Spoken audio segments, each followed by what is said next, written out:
Here's the thing about the way publications work these days. For the most part, the existence of a publication per se does not exist anymore because it really is just a whole bunch of individual atomized parts that you come to through social media, or you come to through links, or you come to the parts, you don't come to the whole. But for the most part, magazine material is read in fragments. So what you have lost is that sense of a coherent whole, which is not for lack of trying. Magazines do try it, but it's just not the way readers behave digitally. So it doesn't exist anymore.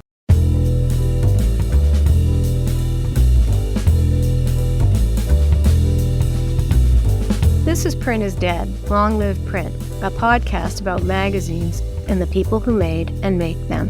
I'm Deborah Bishop. I'm Patrick Mitchell. I'm George Gendron. Adam Moss is probably painting today. He's not ready to share it. He may never be ready to share it. You see, this ASME Hall of Famer unabashedly labels himself as 10th rate with the brush.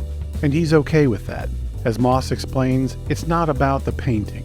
After decades of creating some of the world's great magazines, he's throttling down.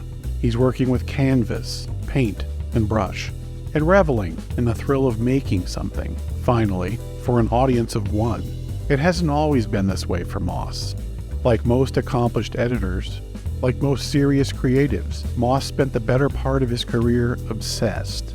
Obsession is essential, he says, to the making of something great. Growing up on Long Island, Moss became obsessed with Esquire and New York magazines. My parents were subscribers, he says. I was in the suburbs. I'd open them, and it was my invitation to New York City, and to cosmopolitan life, and to sophistication. And knowing that it was all happening just a short subway ride away made it irresistible. Moss's publishing portfolio is rotten with blue blood brands. Rolling Stone, Esquire, the New York Times, and New York Magazine. He's collaborated with editorial legends. In 1987, Moss decided to create something of his own. Invited to pitch an idea for a new magazine to the owners of The Village Voice, Moss did his song and dance. The folks in the boardroom were unmoved. Afterwards, Moss retreated to the men's room to ponder his humiliation. Minutes later, Leonard Stern, The Voice's owner, took a spot at the next urinal where he turned to Moss and said, "Okay, we'll do your magazine." What Moss pitched was a city magazine called 7 Days. It only lasted 2 years, but 2 weeks after ceasing publication, 7 Days was presented the National Magazine Award for General Excellence. The splash it created propelled Moss to the New York Times, where, in a few short years, he transformed the paper's Sunday supplement into an editorial juggernaut for creative talent, the Esquire, or New York Magazine of the 1990s. In 2004, Moss joined another venerable brand, New York Magazine, where he not only completely reimagined the print magazine, he bear-hugged the encroaching internet menace, creating more than 20 new digital-only brands, 5 of which, Vulture, The Cut, Intelligencer, The Strategist, and Grub Street, remain heavyweights of modern online editorial. In 2019, Adam Moss ended his 15-year run at New York, saying, "I want to see what else I can do." So, painting. But once obsessed, always obsessed. Moss is currently at work on a book about creation and creativity. The book will decode how creative geniuses transform an idea into something real. A song by Stephen Sondheim, a sculpture by Kara Walker, a film by Sofia Coppola. Asked to describe what he's making, Moss calls it a big, overgrown magazine. Of course he does. So I want to start by basically asking you, do you miss all the attention, all the accolades, all the awards, even a little? No, actually, I don't miss that at all. I mean, I was a little mystified by the attention and always ran away from it while also, of course, loving it, but feeling kind of embarrassed about the kind of attention an editor-in-chief gets, which is so, in my view, disproportionate to the amount of work that that person does. The staff itself does all the work. So I was always proud of the accolades on behalf of the staff and embarrassed about them on behalf of myself. But what I miss is not any of that at all. What I miss is the actual work, which is to say the work with other people. I miss the camaraderie of a magazine. That was the best part of it. And given what you're doing right now, you don't have much of that, do you? or any of it? No, I try to create little versions of it here and there in my life. I'm working on a book, and the book involves design. So I'm fairly happily working with some folks at Pentagram. The lead person is Luke Heyman, who was art director of New York. I hired him when I got there. Wonderful, and his wonderful team. And I have these consulting gigs, which are somewhat social, I suppose. They involve working with other people, and those are very, very satisfying. But no, most of the time I'm just working by myself, and that has its own pleasures, but it's not the same thing at all as that kind of, group hug that is magazine making. Let's go back to the book. What can you tell us about the book right now? Well, I don't want to say a whole lot at this point, but it's a book about how artists think, or I guess more loosely, creative process, phrase I don't like, but I'm stuck with. And it traces the evolution of certain works through conversations with the artists and artifacts of the process of making the thing. There's a chapter on Stephen Sondheim, which I talked to him before he died, on the making of one of his songs, or a chapter on Louise Gluck, the Nobel Prize winning poet, on a poem, or a chapter on George Saunders and the writing of Lincoln in the Bardo, a book that I love, or Carol Walker and the making of the sculpture called The Subtlety, that big sort of Mammy Sphinx that she had in Brooklyn. Sophia Coppola on Lost in Translation and Marie Antoinette. Anyway, it's kind of case studies on making creative things, and then try and come up with some theories about why it works when it does. The book it's a little bit of it's like a big overgrown magazine is really what it is. In terms of the form factor, the size? Yeah, the physicalness of it. I mean, you read it, you look at images, you cross back and forth between the images and the words. It's not like there's imagery segregated on one part of the book and then words in another. It's all very much tumbled together in what I hope feels a little bit different in book form. You and I talked a couple of days ago about this, and you said might include photograph artifacts. Yeah. And it left me with the impression that what you were really trying to do was kind of decode the process that an artist goes through from an initial idea to the finished product. And we might get to see the evolution of that idea. Yeah, that's exactly right.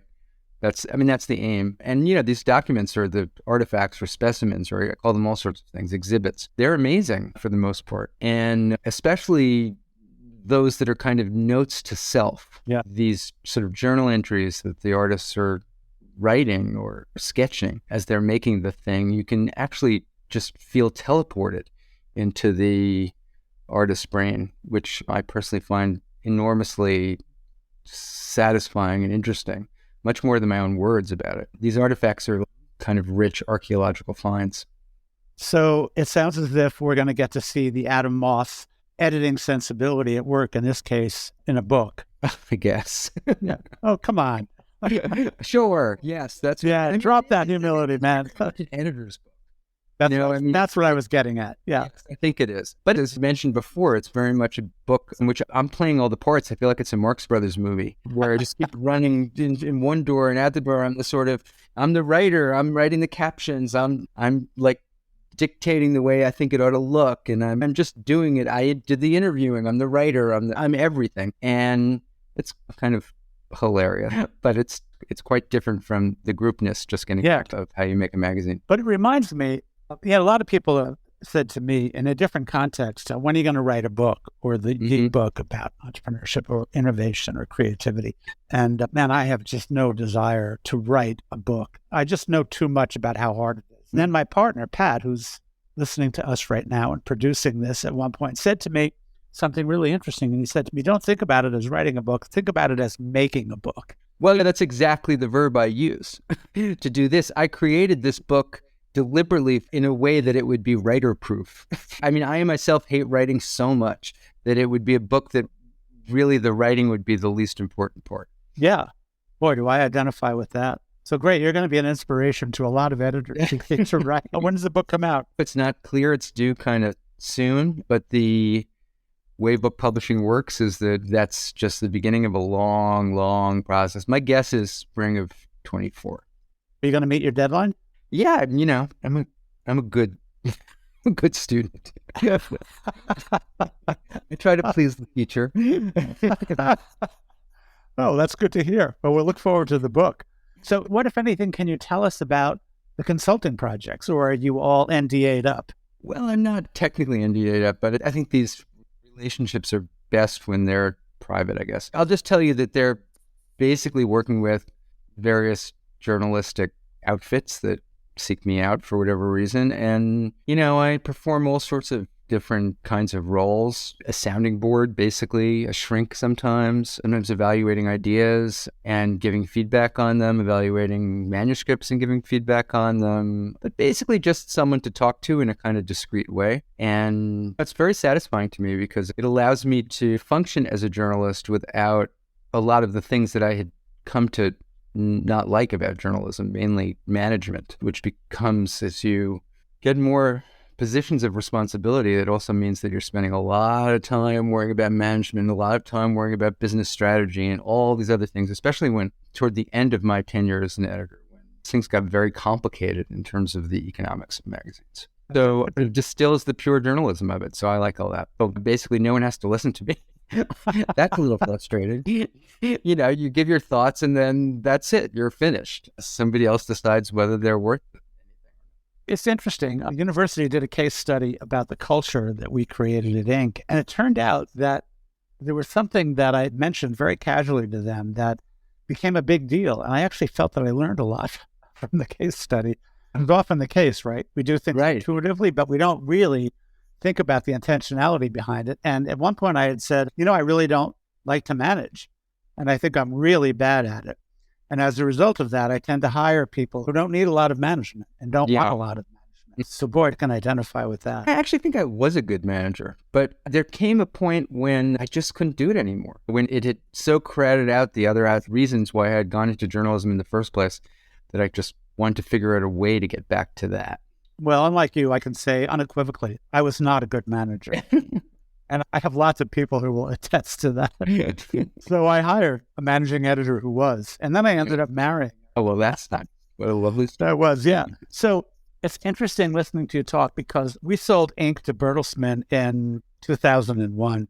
Boy, were we lucky because Bertelsmann wasn't publicly traded. It was an all-cash deal. People talked about the deal and said, man, you guys were so smart strategically about when to sell. And no, we weren't. We were just lucky. A year later, Business Week was sold for $1. But since then, I've never had a job. I've just worked on projects. Right. On the one hand, I love that. On the other hand, the one thing that I find challenging about it is often not having what I call an anchor deal. Does that make any sense to you? Sure. I'm going to be finished with this book soon, and I will lack an anchor. And we'll see how that goes. When I left New York, I did spend 6 months trying to figure out what I wanted to do. And then I very much needed something to do. I thought at first maybe I wouldn't. Maybe I could just paint, which is what I do sometimes. But it turned out not to be enough. So yeah, I missed that. I got some really good advice after we sold Inc. Whatever you do, don't do anything at all. Don't do anything major for a year. And on the one hand, it was good advice. Don't jump into things just to keep busy. On the other hand, 6 months through that year, one of my daughters came to me and said, would you do me a favor and go get a project, a big project? Get out of my hair. Yeah, it was kind of like that and kind of moping around. I understand. There's a lot to parse there.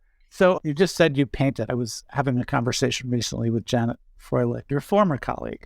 And she said, yeah, I've heard that Adam's painting. I really enjoy it most of the time when I'm not actually putting pressure on myself to paint well, which is like a trick you have to play. It's very hard to let go of the idea that you have to actually be good at it.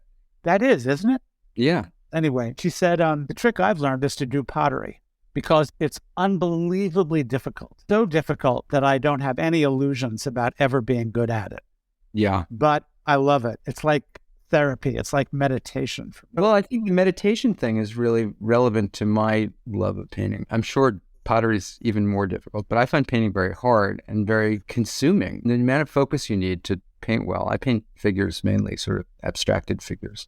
And you just have to be all there. And what that does is it completely takes me out of my head and puts me in this place where all I'm thinking about is the next decision I make on this painting. And I spend a lot of time in my head generally.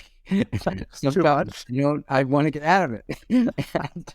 And painting is such an effective way of transporting me into a place that doesn't feel like me, or at least where my conscious self is somehow not part of the equation. And you go in and out of that. But when you're there, when you've eradicated the thinking self, it's very satisfying. And then, you just have to separate yourself from the outcome. Because sometimes you look at these paintings afterwards and you think, oh, God, this is so terrible. But the process of making it was so pleasurable. And how do you square part of that with the other part? And then you start, if you do it long enough, you start to really get happy about little things that happen in the painting. And the whole painting doesn't have to work. But yeah, this part was actually kind of interesting. And I liked this accident that happened. And I liked this part of the painting, or this way I solved this problem. You just become enamored of the process and not of the end result. Yeah. When you left New York, you were quoted, I think many times, as saying, I'm doing it because I worked full throttle for 40 years. How are you doing at backing off full throttle? It sounds as if painting is one of the mechanisms. Yeah, it does a pretty good job. I need to do things, but I don't need to do them with the intensity that I used to do them, or with the worry. So I'm probably as full throttle in terms of my day-to-day just working metabolism, but it doesn't come with the anxiety that it used to. It doesn't come with the worry. So in that sense, I did, I think, succeed at not being full throttle. I don't want to be idle. Idleness just to me is not pleasant at all. And some people really like it. For me, it's not. But I do want to be less anxious. And I think I've mostly succeeded at that. I've heard several times you talk about your love for Provincetown. What role does Provincetown play in not being full throttle? And I say that because my wife and I love it as well. And it performs a very specific role in our lives for 40 years now. And that is that it's one of the few places we can go, spend a lot of time there, and we get in the car heading back to Boston, and we look at each other, and we always ask the same question, which is, did anybody ask you what you did the entire time we were here? It's like, nah. Yeah. Well, I have a wonderful life there, and it's been in the warmer months, because like this time of year, in my view, it's just bleak. But in the warmer months, I go and I park there, and we bought this old art school.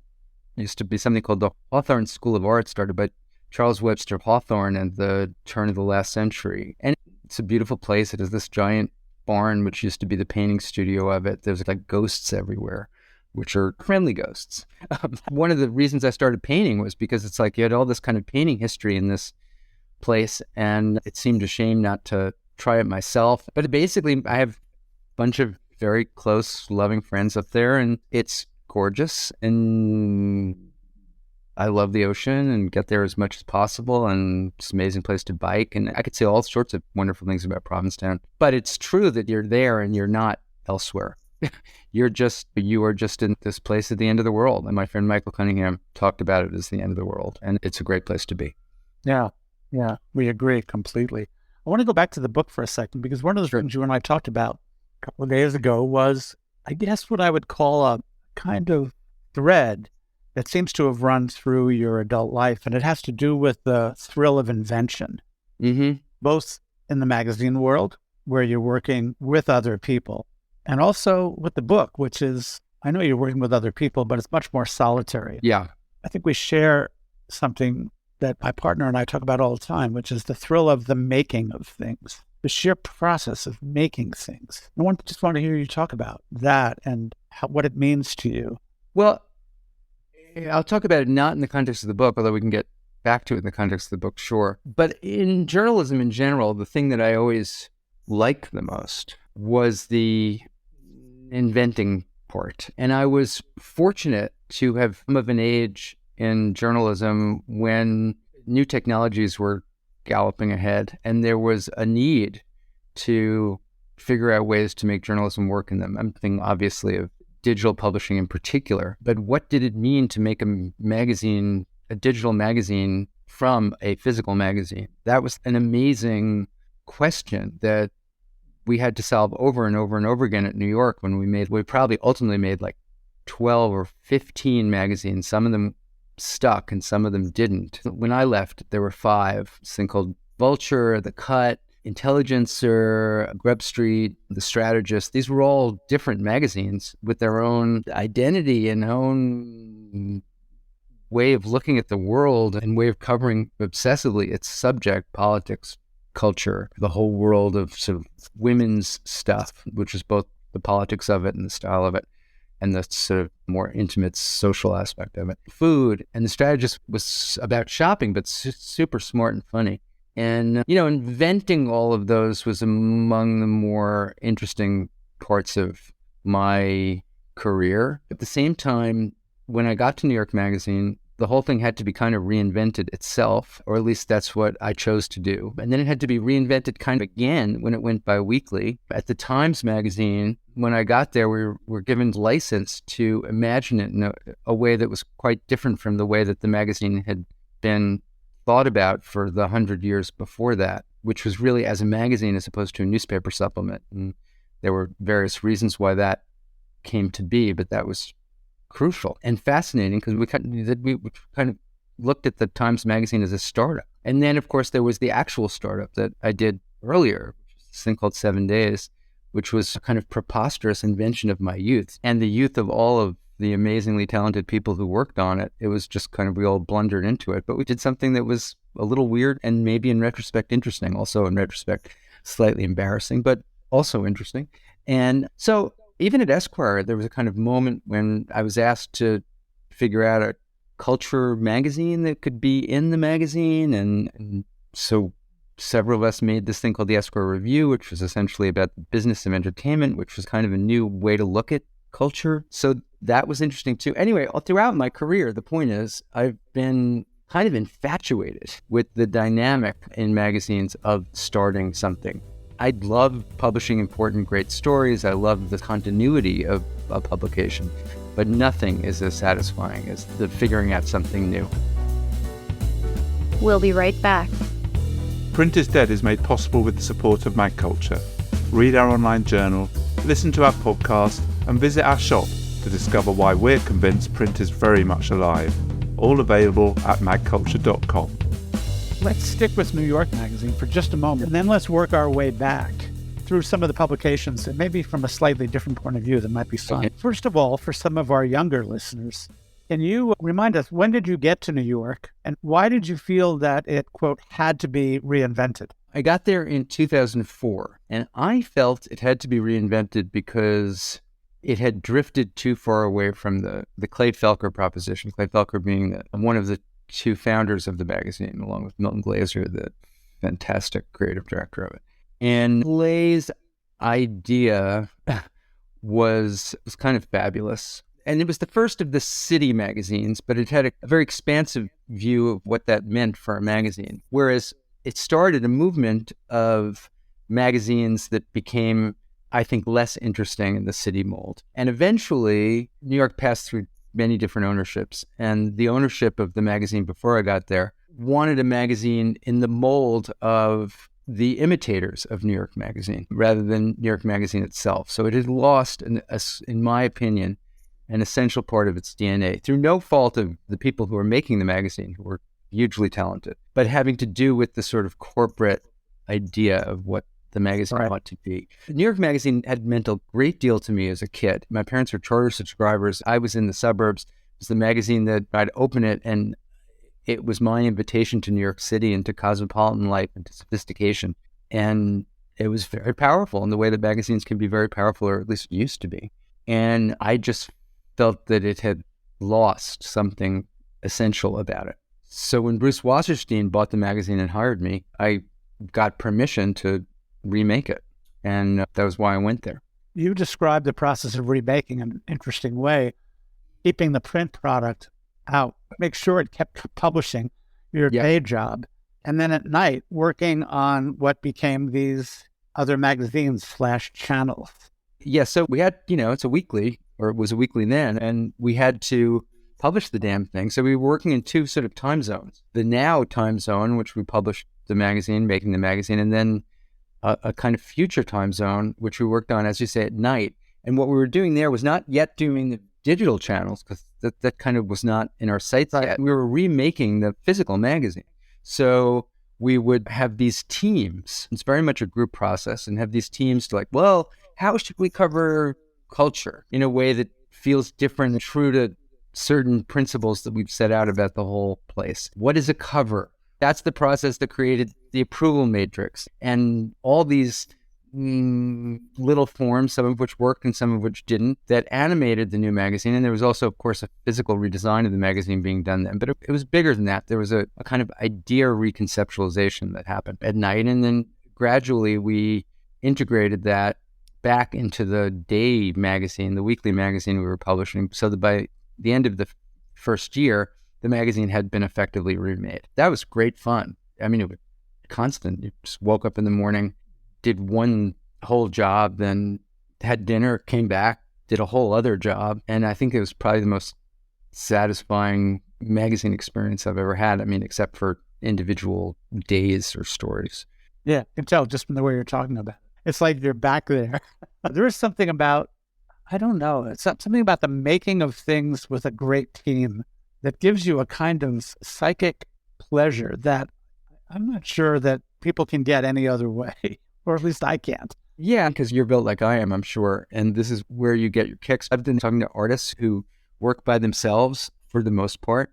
And for them, the solo activity of that is incredibly rewarding. Otherwise, they wouldn't do it. But for me, the activity of being with other talented people and experimenting on the way to creating in real time, making stuff, some of it works, some of it's terrible, move on, do this, do that. That's great. To me, that's the most fun. I often say that it's a little bit like a kindergarten project that you get to do as a grown-up. And I'm with you. I don't know anything more satisfying. I feel fortunate that I got to do it over and over and over again in my career. Adam, you mentioned earlier, I forget how many channels or magazines you talked about making. Yep. Some of them made it into publication. Some of them didn't. What are some of the ones that didn't, and why didn't they? My God, so many. Physically, there was a magazine that I tried to, I listened to your thing with Kurt the other day, Kurt Anderson, very good conversation. And when he was out there selling Spy, I had this other magazine that I was trying to sell called The Industry. And that was a magazine about the sort of mix of entertainment and information industries. So it was like the movie industry, the book industry, music.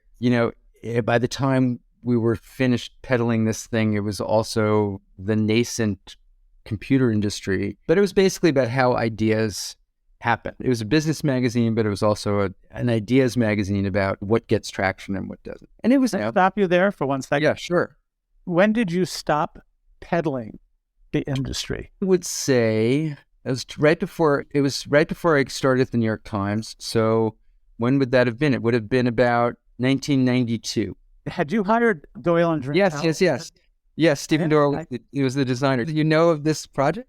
Oh, yeah, I know it well. I was very close with Bill Drentel, and I had a long, sordid history of core design at Inc. magazine as a result of the founder constantly meddling with the visual appearance of the magazine. And one day I'm having lunch with Bill, and he says to me, why don't you bring Stephen and myself in and we'll do a redesign? And I said, that's fine, but I have this fear that Stephen, he's looking for a place to park some of his ideas from the industry. May have been. And he did. And some of them were they were brilliant. This was yet another, I had Milton Glaser take a stab at it, Ron Campisi, who else had done this? There were other great designers. Anyway, all of these redesigns were killed, but I felt that part of what I was witnessing when I got some pages from Doyle and Drentel was what the industry might have been visually, and it was fabulous. Oh, well, thanks. It's a magazine that I'm actually really delighted never happened.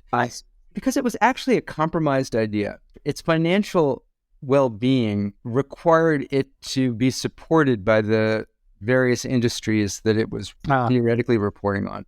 And that just became, in prospect, a kind of doomed operation. And also, there's a lot of creepy people who work in those industries, and I want to surround myself with them. But it was a really fun fantasy project. I love these fantasy projects. And that was like a physical magazine that I tried to sell. But then there were like all the doomed magazines. My God, there's so many. There were like in the incubation of the digital magazines that we did in New York, there was something called Beta Mail, which was a concept for a new kind of men's magazine that was kind of interesting. We did a few issues of that. It wasn't issues, but we did some months of that. We did a pretty good technology magazine that I can't remember the name of. We did many of one of the fantastic things about digital publication is that it doesn't cost anything to start these things up. So someone would have an idea and we would develop it, and then we would let it rip for a while, see if it made any sense. And if it didn't, we'd shelve it and do something else.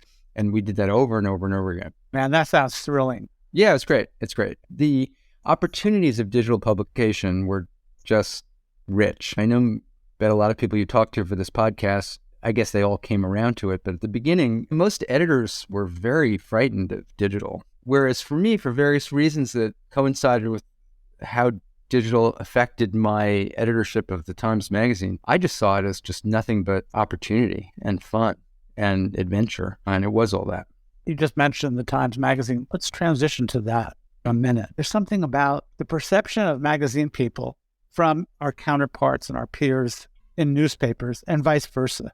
And so here you are, you find yourself probably the only real hardcore magazine person at the most newspaper-ish newspaper in the world, right? Well, let me give you a little background about how I got there. So 7 Days Folds, this magazine that I did for 2 years in the late 80s. And it was a financial, almost a disaster. It was certainly not successful. And yet, along the way, it had some fans. And some of those fans were at the New York Times. And I was invited in by Joe Lelyveld, who was the managing editor at the time, the number 2 position on the news side. It was a real Times traditionalist, but also with a strong rascal streak. And he was a troublemaker, and he felt the whole place had gotten too calcified. I met him through a mutual friend, Frank Ridge, who I had known for years since I edited him at Esquire. And Frank set up the introduction with Joe, and Joe said, come on in and kind of, I'm going to let you loose here, which was a kind of dangerous invitation, and see whether you can decalcify this place, which was an insane brief. And I was just 30 at the time and, got a lot of grief. Spy, for instance, was just merciless on me. But basically, I understood my job to help out anyone who wanted my help and otherwise to lay low. And did a lot of interesting projects, again, some of which happened, some of which didn't. But the one thing that I wanted to do was to get my hands on the magazine, which I thought had potential that was not fully realized, just in its self-concept. And that was the one place that I wasn't really allowed. And finally, this man named Jack Rosenthal, who was a great New York Times editor and the editor of the editorial page, Pulitzer winner, all that, he becomes the editor of the magazine, and he invites me in. And he says, come do your consulting thing that I was doing elsewhere. Come do it on the magazine. So I did that with him for about 6 months. And then he said, and all this I should say is when I was trying to sell the industry, this magazine we were talking about before. And finally, the industry was basically, I just had to give it up. And he said, come on in, but you really have to do it as a job, full-time job. I said, I want a full-time job. And I certainly didn't want to work at the New York Times, which is where I started my career as a copy boy. And yet, there was a kind of business imperative that said, we think this magazine can be magazine-like. For one thing, it could be full color, which was like ridiculously, even at that period, it wasn't. It could have more pages. It could be liberated in certain ways from the newspaper, and that might have a kind of financial, it might pay for itself or might even make some money. And so there was a little pressure from the business side to do this. And so I saw this journalistic opportunity in it, or the invention opportunity in it. And I was this stranger in a strange land, and I was this person who had not really grown up at the New York Times, even though that's where I started. So I wasn't saturated in Timesness, which can be a wonderful thing, but also can be very inhibiting. And I didn't have that. And I sought my rewards outside the New York Times rather than inside the New York Times. And that turned out to be exactly a good place to be. And so with Jack, who was a real institutionalist, and with my kind of outsider point of view, and with Janet, and then with Kathy Ryan, who was the legendary photo editor of the thing, we set about trying to think about how to do this in a completely different way. Then eventually I became the editor, and we put out quite a different magazine than had ever been put out by the Times beforehand. For better and worse, we had a lot of people in the institution who were not happy with what we were doing, but ultimately it's some version of the magazine you see now. Can I stop you there for 1 minute, Adam? Sure. I have to go back to what a lot of people might view as an inconsequential comment you made about how the endless grief that Spy magazine gave you when you went at the time. Could you kind of explain that for us? Spy magazine used to have this really scurrilous column written by nobody, which is to say written by its pseudonyms. You didn't have any idea where it came from. It was just a reported bunch of gossip inside the paper and through somebody's typewriter, probably Greg Court. And it was funny and fun. And it was a forum where you could air all this gossip that never made it into print.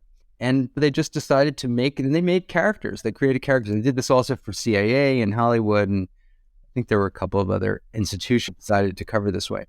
And I just became a character of their narrative, and they kind of knew me, so they saw this fair game. Some of it was based in truth, and some of it was just really completely made up through the eyes of some other people who were tattling stuff to them. I was not terribly upset about it. Were you honored? You become disassociated. It's like this character that's not you, but has your name that they're talking about. But you survived. So let's get back to the magazine itself. You talked about remaking it, and describe in a paragraph or less, what was the magazine before and what was the magazine after? Well, for one thing, the magazine before was written almost entirely, or not almost entirely, but substantially by New York Times correspondents, all of whom were actually pretty great at their jobs, but they weren't necessarily what came to be called long-form writers, or at least many of them weren't. They were uncomfortable in a medium that was subjective, and magazine writing is mostly subjective and uses some of the tools of, even with new journalism basically devalued over time, many of the conventions of new journalism lasted through post-new journalism. That's not a thing, but I just called it that. Oh, it is now. So there was a certain kind of storytelling narrative that Times reporters, not always, but often had trouble with. And one thing we were allowed to do was to go out and look for writers who were national magazine writers. And the Times was an incredible lure because of the institutional halo of it and its reach. And so Michael Lewis and Michael Pollan and Jenny Egan and Lynn Hirschberg and Jeffrey Goldberg and Andrew Sullivan and Paul Tuff, we had probably 30 of the best magazine writers in America writing for it. And that changed the magazine utterly. It just was populated by an incredibly talented magazine writing staff. I remember some of my former New York Magazine colleagues making the comment at the time that you're describing that this reminded them of New York. It was a kind of paradise of writing talent, the likes of which other magazines have experienced, but not often. And it made my job very easy. I just had to defend it against a sort of institutional bias, which said that this prime real estate ought to go to New York Times reporters. Some of which I should really say did a wonderful job. And we did also publish New York Times correspondents who were amazing. But I would say that the balance of the magazine was written by people who were native to the magazine form. So that was one big thing. Physically, it was completely remade. It had certain structural conventions that it shared with magazines, which is to say this is a magazine podcast, so talk this lingo, but it had a front of the book. It had a back of the book. It had a feature well. It had special issues, single topic issues. It had many of the forms that we associate with magazines, but that had never really been associated with the Times Magazine. I mean, when one would be derisive about the old New York Times Magazine, it was that it was a place where reporters dumped their notebook. That is to say, all the stuff that they couldn't get into stories. So it would be these meandering notebook stories, some of which were really good, but it didn't work as a form. And so the magazine was always underperforming its potential. It's a very interesting thing, though, what's happened over time, because a lot of the conventions of magazinedom have now worked their way back into the newspaper. So the newspaper itself, the New York Times, is very magazine-like in a lot of the ways it tells stories. So I think it's actually a harder magazine to edit now than it was when I got there, because when I got there, it was all opportunity. So Adam, we talked about before and after for the Times Magazine. And I think for a lot of us, when we think back to what you did at the Times Magazine, you and your colleagues, two things stand out. And one was this writer's paradise that you were describing. And the second was the phrase, the way we live now. Yeah. Talk about that a little bit. So the one very big brief of the New York Times Magazine, the way I saw it, was to do what the newspaper itself didn't do. There was no reason to replicate it. And at that point, I thought there was huge unexplored territory in what came to be called the way we live now, which was actually a phrase that came from Trollope, but it was a phrase that was brought into the magazine by Jerry Marzorati, who was my deputy for much of the time, one of the two deputies. And basically it was to try to reclaim the space of private life as the stuff of journalism. There was plenty that was public, Washington, foreign news, Hollywood even, but there was a kind of interior territory that the magazine hadn't much mind and that we came to think of as having enormous potential, having to do with family and sex and the way people dressed and the way people ate, not just journalism on those things, but actually kind of a sociological journalism. And so we created a front of the book that would deal with that explicitly, and we called it The Way We Live Now. That was kind of the mission statement of the magazine. And then we would do special issues and run many stories that tried to find a way to talk about the interior of people's lives with the same journalistic rigor that we brought to a story on George Bush or something. And I think that because we had this incredible writing staff, we succeeded for the most part. And we created little devices, just more invention, to find ways to tell this story. We had this thing called What They Were Thinking, which was essentially, because we had such a strong photo staff, it was essentially a photograph that was not of anything that would be familiar to anyone from it wasn't like a war picture or something like that. It was a picture of a couple with a baby or something like that, pictures of ordinary life. And then we would go to the subjects of the photograph and ask them to describe what they were thinking at the moment of this photograph. And it produced a kind of an interesting way to tell stories. People talked about that all the time. It was pretty great. At one point, we just stopped doing it. I'll tell you how a lot of people read it, which was that they looked at the photo and they imagined what people were thinking in the photo, and then they compared what they imagined.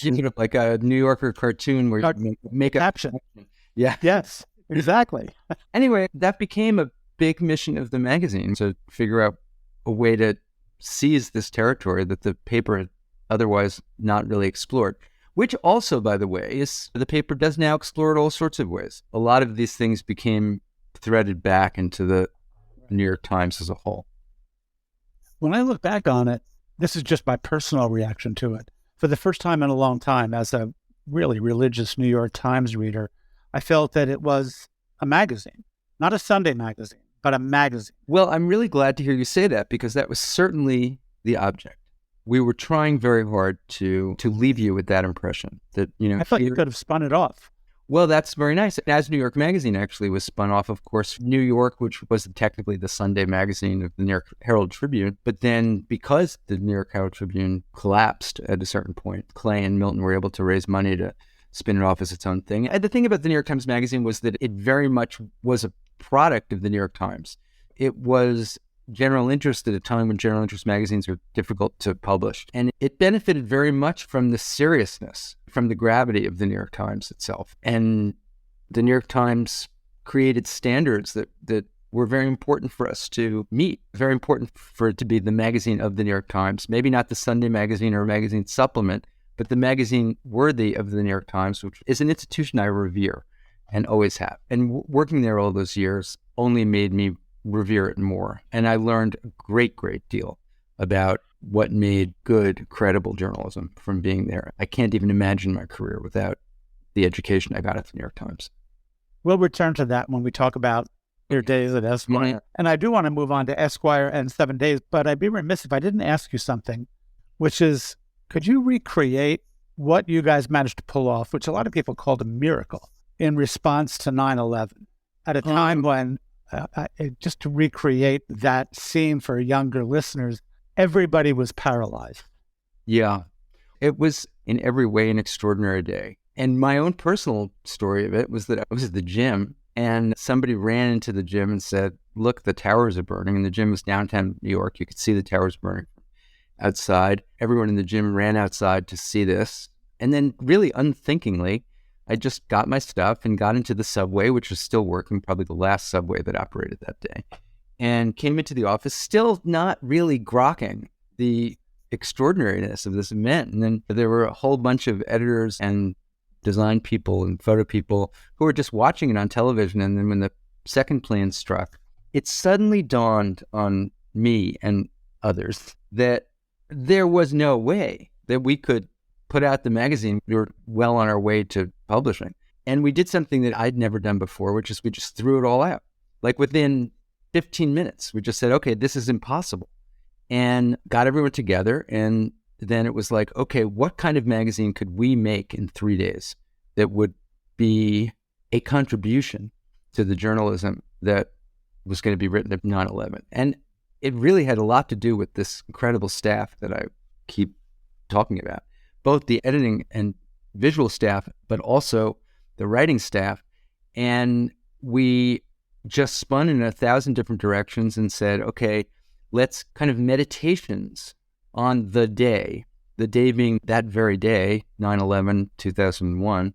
And then at the same time, have Kathy's extraordinary staff start shooting that day, and then have Janet and her staff start designing it. But also I charged Janet with the idea of like, somebody must be right now thinking of a memorial to this event. And can you find that person? Can we publish that memorial? And she went out and she eventually, within 24 hours, found these two guys who were doing these twin towers of light, which came to pass. And that was the cover of the magazine. But over the next 3 days, these stories by all of the people I just described earlier came pouring in, beautifully written. I mean, people under the urgency, emergency, and huge stakes of 9/11, people wrote incredible things. And it was just a sort of difficulty trying to figure out what to publish and what not to publish. And it's extraordinary photography. And then what happened, so in 3 days, we had this issue called Remains of the Day that was really among the most satisfying things I've ever done in journalism. But it was going to sit there for 10 days because that was the lead time of the New York Times magazine. And I earlier said why I was never afraid of digital was that it occurred to me and to another person there that we actually had a way to publish this thing tomorrow. It's just that the magazine had never thought to do that. There was a whole digital operation that meant that we could, in effect, scoop ourselves and make, in a way, the physical magazine moot, but get it out now. And we converted the whole magazine instantly into a digital publication and published it on that Friday and scooped ourselves by about 10 days. And that had never been done before. And it was amazing. So, there wasn't any sort of purity of idea to that issue. It was just that it had such extraordinary contribution. And basically the focus on the day rather than its larger meaning was probably the important, you always need a limitation. And it was the important focus of the issue. It was an extraordinary magazine, and not, I think, an extraordinary magazine the way some are, which are sort of editors' inventions. It was really about the sum total of the contributions, which were brilliant. We'll be right back. Print is Dead is made possible by the support of the Society of Publication Designers. The SPD powers the future of visual storytelling, setting the standard for editorial excellence and shaping the future of visual culture. For more information, visit spd.org. When you were a young guy at Esquire, and Esquire had been purchased by Philip Moffat and Chris Whittle, and Philip, I guess, feeling maybe he needed a little bit of an education as an editor-in-chief of a major national magazine, started to invite in legendary editors for their counsel and advice, and turned out to be an extraordinary experience for you. And could you talk about that? Yeah, I didn't really have any magazine experience when I went to Esquire. Earlier, I had talked about my love for New York Magazine as a young kid. The other magazine I loved in the same way was Esquire, and read Harold Hayes' Esquire with a kind of crazy devotion. By the way, you said you read these as a young kid in the suburbs. Which suburbs were those? It was a town called Hewlett near Kennedy Airport in Long Island. And I was born in Brooklyn, but my folks moved there when I was a toddler. Well, I don't know about you, but my experience of the suburbs was I just couldn't bear it. And I wanted out, which I did as soon as I could physically get out. But before I could physically get out, I got out through my fantasies of city living, urban living, cosmopolitan living, all that stuff. And the main vehicles for that imagining were magazines, New York and Esquire. Anyway, so Esquire was where I most wanted to work if I could ever work. in a magazine. And without belaboring my early history, I had an internship at the Village Voice when I was in college, met this woman, Kate Winter, who was Jan Winter's sister. Jan and Kate were starting a magazine called Rolling Stone College Papers. They wanted college-age editors. Because of my time at the Village Voice, I connected up with Kate, wonderful editor, Kate, and did this college magazine, until it died the way most magazines do, and then went over to Esquire after it died in order to work on their once-a-year college magazine. They used to do a magazine every September, which was about college. For years and years and years, they did that, and they wanted someone with that kind of experience. And I got there, and they killed that issue the day I got there. But I was there, I had the job, and not really a whole lot of experience or a lot of knowledge. I was an assistant editor, but I looked around, and what was amazing was that all these editors who had created the magazine of my dreams when I was growing up were sitting right there. Byron Dobell and Jerry Goodman and Adam Smith and Lee Eisenberg, who was like a pipsqueak in the old Esquire and still pretty young. He was there too. And then there were other also great editors, Betsy Carter, Priscilla Flood, lots of people. But it was this old gang that was such an amazing opportunity. And many of them weren't doing a whole lot. They were just there for counsel and moral support and fun and games. And, I suspect that some of them thought it was just this fabulous sinecure where they could come in and just jack off.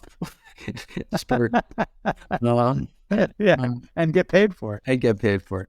And for a young magazine nerd like myself, it was just unbelievable education. And to the extent that they did work, they didn't really want to do the work. So they were very happy to have youngsters do their work for them, which is something that young people these days who could complain about having to do the older people's job.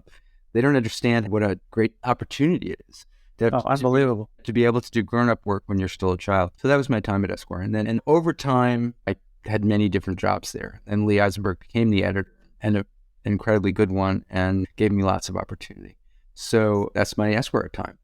Yeah, it reminds me very much of my time at New York Magazine. You mentioned Byron Dobell. He was about 10 feet from me. Shelley Zelaznik, who had come from Sports Illustrated, Jack Nessel, writers like Andy Tobias. I could go on and on. Nora Ephron used to come in and occasionally use a desk at my Foursquare thing so I could sit and listen to her do her reporting. And so I was at least every week in touch with John Simon, Judy Christ, Barbara Rose, and Tom Hess. And same thing, talk about an education. I was adjacent to the art department where you had Milton Glaser, Walter Bernard, Tom Benkowski. Oh my God, that was extraordinary. It's such a small world. So many of those people I would later meet up with in my own magazine. Yeah. You and I talked the other day about how there were periods where there were these massive concentrations of talent. And you do wonder where they are right now. And you and I talked about that. I think you said something that I certainly resonated with me. I said to you, where are those concentrations now? And you said, I don't know. I feel kind of out of it. I'm the same for me. But I see these stats about young people going to journalism school, and I wonder, where are they going? Well, there are a lot of publications right now. They're just not publications that we recognize in the old ways. They're mostly digital, and there's amazing work. I mean, if you just think about the coverage of COVID for its first 6 months, the amount of incredible journalism that came out of, crisis creates opportunity. So I'm not one of these people who ever feels too nostalgic. There are concentrations of talent always, and I'm not the kind of reader I used to be, so it's not on my radar exactly, but it pokes through. The reason I'm interested in this question of fragmentation rather than concentration is just I've personally and a lot of my colleagues benefited enormously from what you just described, having these networks of people that you would work with and work on projects with in the future. And I just wonder if it's the same or if the dynamics are somewhat different right now, or the networks are just different. Well, one thing that's definitely different is the lack of physical contact. Coming out of COVID, the extent to which magazines and journalism, journalism in general, is now remote work for the most part. Even as people are coming back into the offices, it's less true, I've noticed, for journalism, because a lot of that work can, in a sense, be done remotely. But what's missed in all of that is that shoulder-to-shoulder friction, which I mean in the very best way, that happens in magazines. So I think that's definitely different. I hope that that's temporary and people go back to being together. And I realize there's a lot of advantages to remote work and all that stuff too, but I think that something is missed when people are not on top of each other. Pat and I did a project for Inc. and Fast Company, and our team was remote, but we would travel down to 7 World Trade to their offices possible. And I often wonder what effect this has on startups in particular, where that day-to-day, minute-by-minute infield chatter is just so crucial when you're creating something, which you described really eloquently when you were talking about your time at New York Magazine. But now let's talk about 7 days. Okay.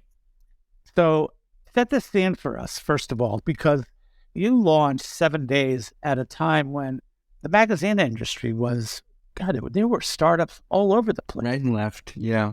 Yeah, it seemed like everybody was starting something. People wouldn't say, where do you work? They're like, what are you starting? Yeah. Well, So- it is. Yeah, tell us about those days. And, you were still a kid, right? I mean, 27 is still pretty young in publishing Young. years. And it takes a certain amount of, balls to launch that kind of a magazine. But isn't there a certain stage in your career where naivete is an incredible source of competitive advantage? Definitely. I completely agree. And I think that the entire history of 7 days is the history of people who didn't know any better, doing all the things that their elders had dismissed, because most of the time it doesn't work. And a lot of times, even at 7 days, it didn't work. And basically, the story of 7 days is really briefly, when I was at Esquire, just as you described, everyone's starting magazines. And I did have this idea for a magazine, which I worked on with these 2 other guys who had found me somehow, who were in the ad business. And we brought this idea to a consultant named Jack Berkowitz. And he kind of liked the idea, but also thought it was just a financial loser. So he definitely recommended that we just shelve it. And then about 6 months later, he knew that Leonard Stern, who owned the Village Voice, was looking to start another magazine, but he didn't really know what kind of magazine he wanted to start. He just wanted to start a magazine that was less pinko than the Village Voice and that might have some shot at getting like Macy's advertising. And I think they got Macy's, maybe Bloomingdale's. So they had a bake-off. Like you could go and present a magazine idea to Leonard and this guy, David Schneiderman, who was the publisher of 7 Days and had been the editor of the Village Voice and probably also the publisher of the Village Voice, a great guy. And people just went up and presented their magazines in this boardroom in Midtown Manhattan. This was 1987. Adam, tell us, for younger listeners, what was it? Give us some detail about what was it you were presenting? What was the magazine? We were presenting, I don't even know what we presented. City magazine. It was definitely a city magazine. And I don't know what they saw in it. I know what the magazine we published was, but I can't remember the magazine I presented. But the magazine I presented, somehow they liked. And I tell this story, but I presented this magazine. It was like midnight. It was that late. And Allison Stern, Leonard's wife, came in and she heard the end of the presentation and she clearly liked it. But there was silence after I presented it. And I went to the bathroom in my horror at the way I had humiliated myself. And I was peeing. And Leonard Stern came in, this billionaire, and was peeing next to me and just turned to me very casually and said, okay, we'll do your magazine. And then I assembled a small group of people in the same fancy Midtown digs. And 3 weeks into the development of the magazine, the stock market crashed. So where are we here? Give us a date. Well, I don't remember when the crash was, either 87 or early 88. I think it was October 87, right? So really, we didn't know. But the moment the stock market crashed, the magazine was dead. It just took 2 years to die. But thank God for those 2 years, because then we went into some kind of warehouse downtown on Cooper Square, and it was a tiny budgeted thing. And so I can only hire people who would be willing to work for nothing and who are really ambitious and basically were really young and didn't know any better. And we just got into a room and set about creating a magazine, and we broke every possible rule, but not on purpose. We just didn't know. The magazine was basically sidebars. There was no, this is a magazine podcast, so I can say there's no feature material in it. It was just all sort of side conversations. And then J.C. Suarez, the legendary designer, designed this great contraption for this all to be in. And without knowing it, we bumbled into what became the voice of the internet. which is to say it was all colloquial and casual and intimate, somewhat confessional, and it was all New York City refracted through the subjective experiences of its writers. That's basically what it was. It was divided into 3 sections. One was called City, one was called Life, one was called Arts or something like that, the culture section. Had amazing writers in it too, all of whom were more or less inexperienced. I mean, Peter Sheldall was the art critic.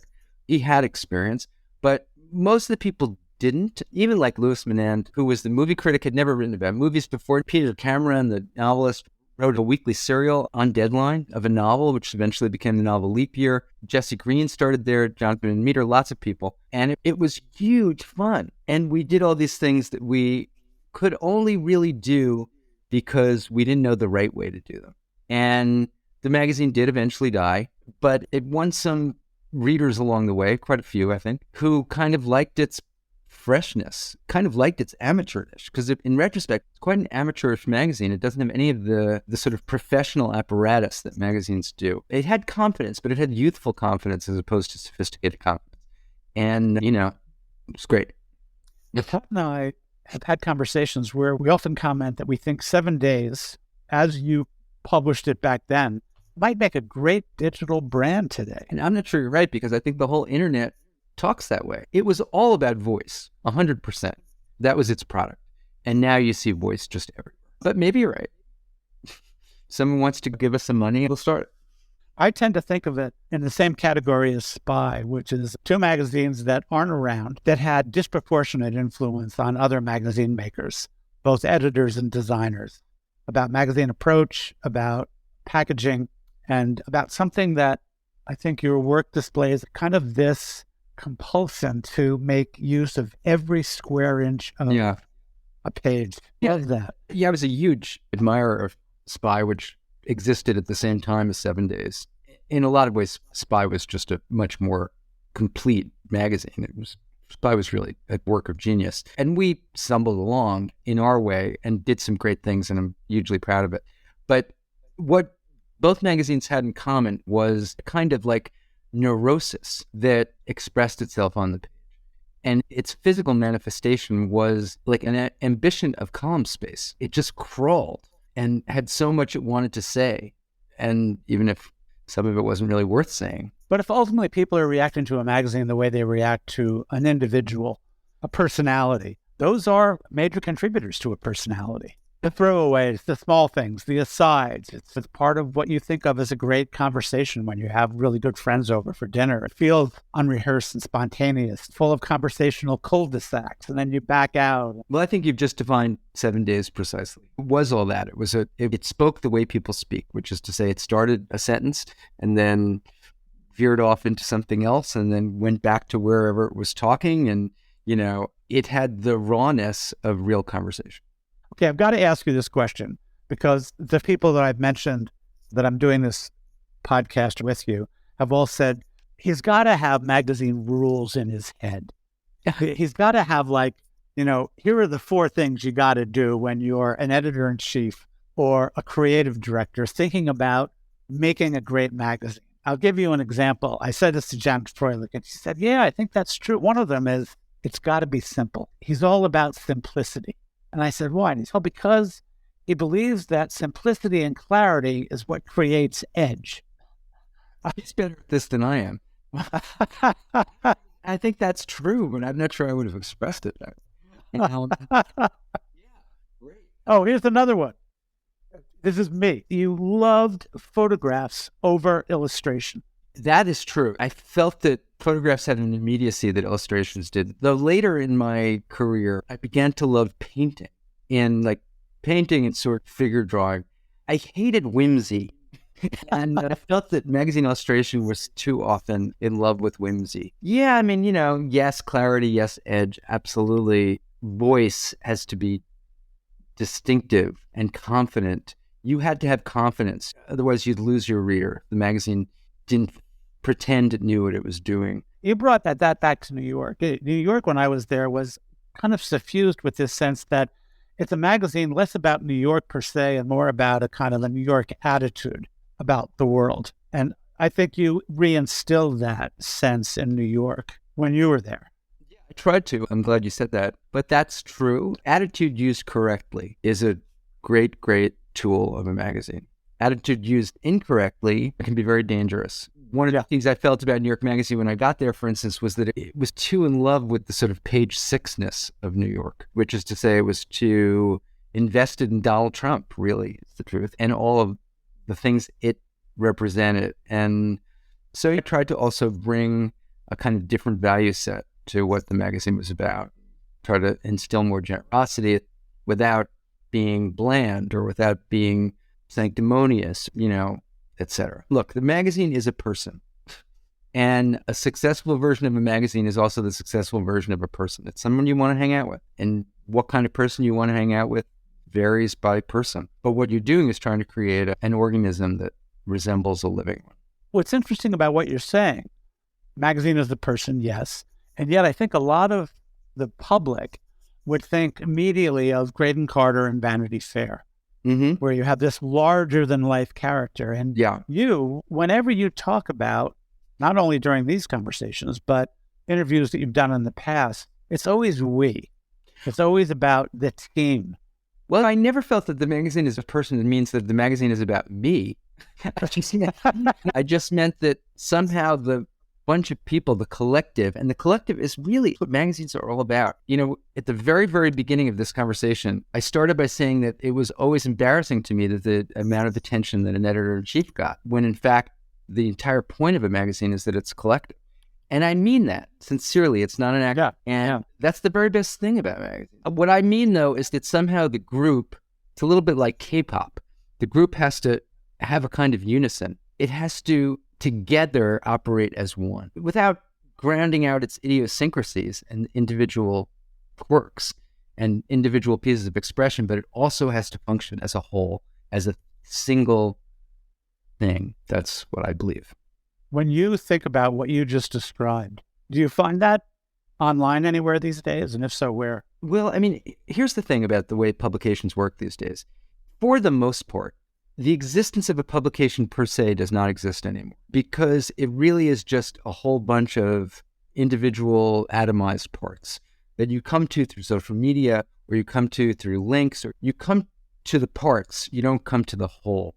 There are very few things that are read digitally through a homepage. Yes, certainly, New York Times, the Washington Post, newspaper, and maybe the New Yorker, maybe the Atlantic, I don't know, maybe New York also. But for the most part, magazine material is read in fragments. So what you have lost is that sense of a coherent whole, which is not for lack of trying. Magazines do try it, but it's just not the way readers behave digitally. So it doesn't exist anymore. I know you're not nostalgic, but what are we missing as a result of that? Missing the strong hand of the magazine staff, the editorial staff. But we're getting a lot of great material. What I've just described, so we're missing the coherent wholeness of it, but what we're getting instead is incredible reach. Every piece of material that's published online can reach gazillion multiples that we ever could reach back in the old days of print. That's a great thing. It can be interacted with. You can comment on it. It's animated. It can move. It's pictures. It's sound.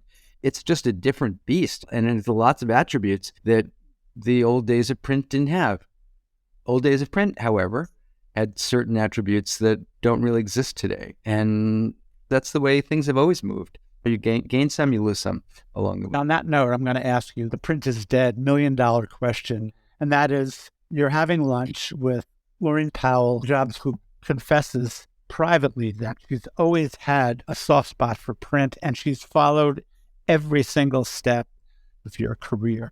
And she's willing to provide unlimited finance for you to create or recreate the magazine of your choice. So what'll it be, Adam Moss, editor-in-chief? Here's what I would say. Given that opportunity, you'd be crazy not to say, look, if you're really willing to do this, let's do something that will lose you a lot of money. And so let's start with that proposition. And then let's say that if you're going to do it, and look, it's called Print is Dead, or Long Live Print, right? Let's conceive of a print magazine that has all the best aspects of print, which is to say that it would be tactile, and it would have, there used to be a magazine called Flair that existed way long ago. It was a fashion magazine.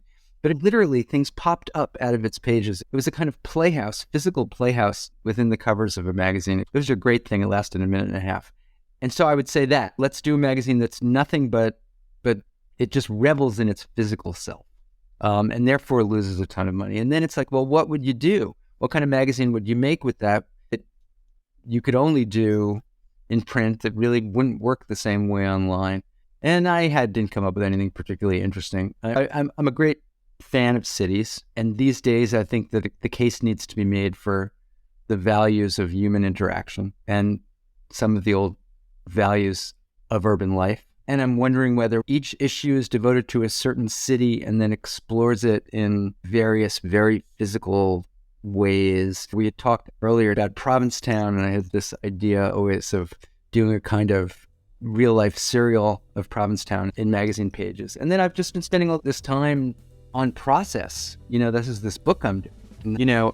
A magazine of like a pure process, how things are made, how things begin, the evolution of things expressed physically, visually, inside the pages of a magazine, of this kind of lavish and extravagant and wasteful magazine I'm describing, might be kind of fantastic.